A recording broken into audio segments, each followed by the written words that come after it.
You may now be sufficiently advanced in your thinking to be able to receive the following fundamental truth concerning your earthly existence. The law of cause and effect, reaping and sowing, is the visible effect of what you call electromagnetism, and no one who has any knowledge of science would expect God to set aside the laws of electromagnetism, which are those of activity, bonding, rejection.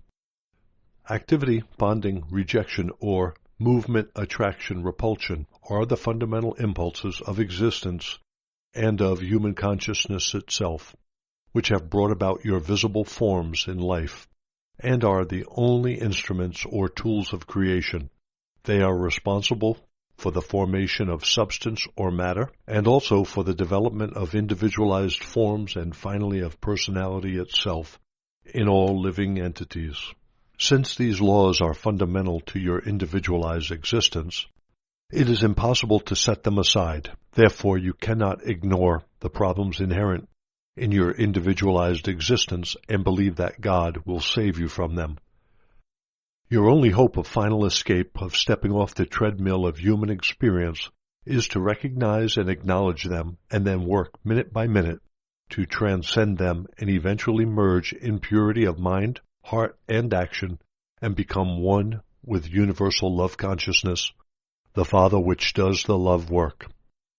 At the same time, as you grow in awareness of the true nature of the Father within you and transcending you and all around you, you will come to have undeviating faith that in every circumstance you can draw upon the inspiration, power, and upliftment directly from the Father within and around you.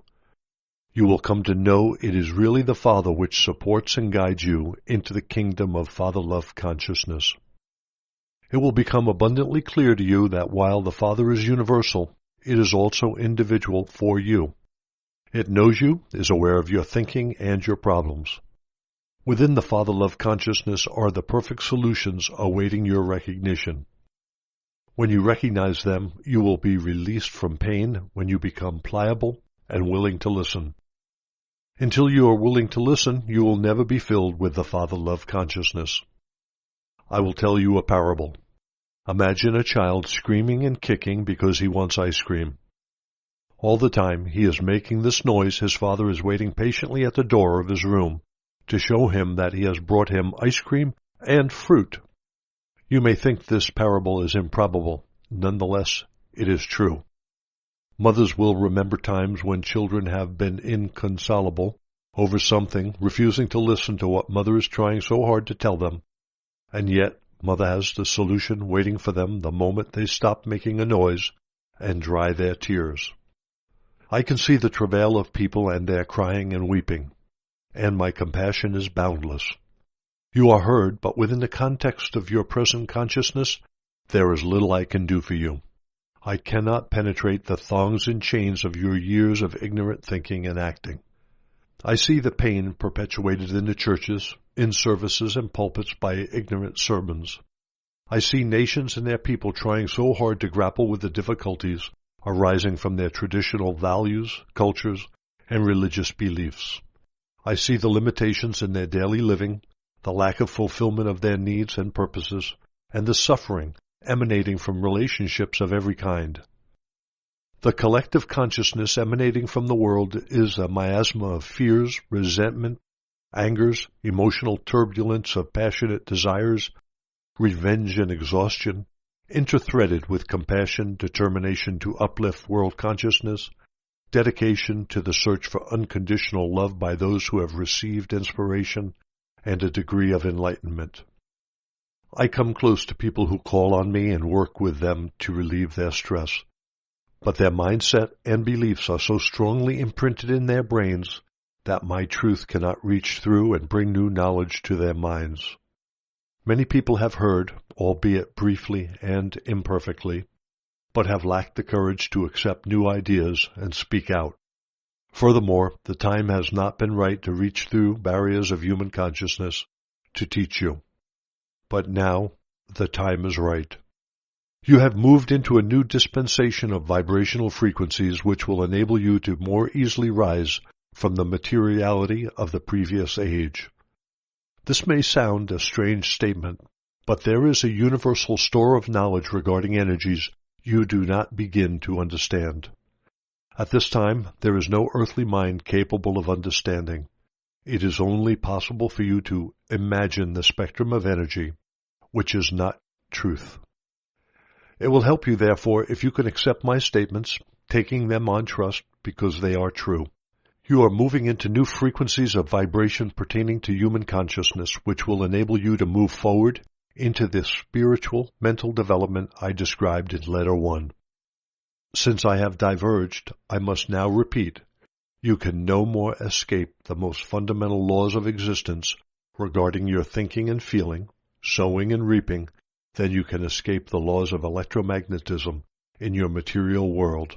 For electromagnetism is the impulse producing the law of sowing and reaping, just as electromagnetism produces form within the fundamental field of energy particles.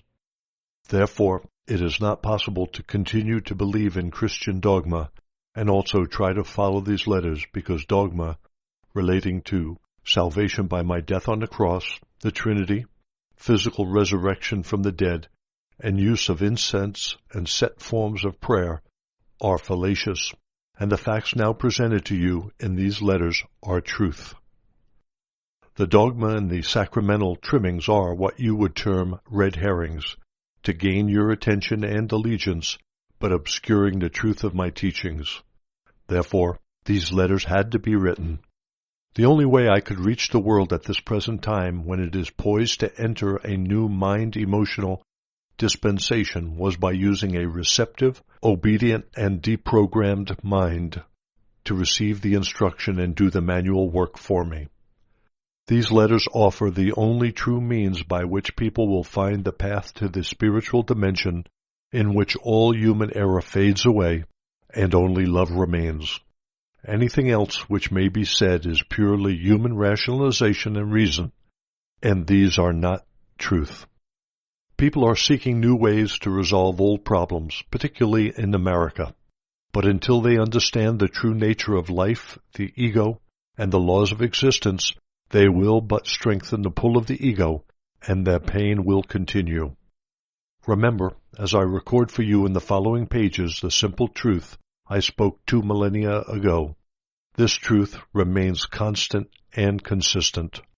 Therefore, it is only possible to deepen your understanding of truth, not to alter it.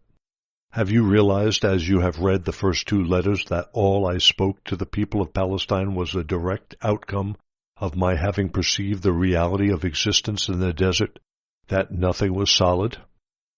Have you remembered that in my transcendent state, as I looked at the rocks, sand, mountain, waters below me in the Dead Sea, all appeared to be a shimmer of motes? Rock, sand, mountains, water were differentiated one from the other only by the difference in the intensity of the shimmer of motes, and by the apparent density of motes within the shimmer. There is no other way I can describe what I saw when on earth or convey the facts concerning the true substance of matter and the apparently solid fabric and construction of your world. In modern speech, you would probably call the shimmer of motes a vibration of particles. Perhaps you could combine the 2 terms and describe the most fundamental visible reality as a shimmer of particles. This conveys the sense of the light glow in which I saw the particles dance.